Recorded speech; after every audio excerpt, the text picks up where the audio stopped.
বাংলাদেশের জার্সিতে খেলার অপেক্ষার প্রহর করছেন ব্রাজিলের প্রফেশনাল ফুটবলার জলাতন ফার্নান্দেস। হামজা চৌধুরীর আগমনের ফলে দেশের ফুটবল যেন নতুন করে জীবন ফিরে পেয়েছে। তবে দেশের ফুটবল অনেক দিন যাবৎ একজন সঠিক নাম্বার 9-এর সন্ধানে ছিল।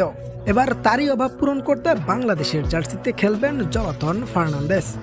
অপরদিকে জলাতন একজন ব্রাজিলিয়ান ফুটবলার হলেও বর্তমানে খেলেন বাংলাদেশের ক্লাব বসুন্ধরা কিংসের হয়ে।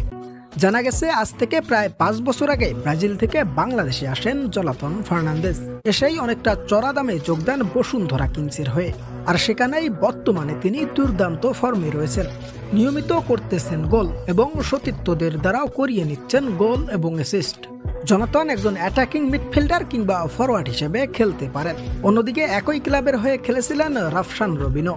রাফসান বাংলাদেশ জাতীয় দলের হয়ে খেলার জন্য আগ্রহ প্রকাশ করেছিল, কিন্তু এ নিয়ে মাথা ঘামায়নি বাফুফে। ফলে মনে অনেক কষ্ট নিয়ে ফিরতে হয় নিজের দেশ ব্রাজিলে।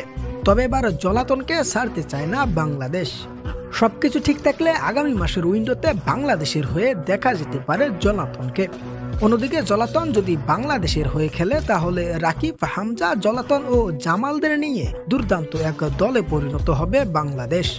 চলতি মাসেই ভারতের বিপক্ষে এশিয়া কাপ বাছাই পর্বের গুরুত্বপূর্ণ ম্যাচে মাঠে নামবে বাংলাদেশ।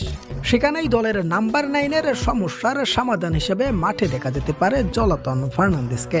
তো দর্শক, আপনি কি মনে করেন বাংলাদেশ কি পারবে দেশের ফুটবলে নাম্বার 9-এর সমস্যা সমাধান করতে, অর্থাৎ জলাতন ফার্নান্দেসকে দেশে ফেরাতে?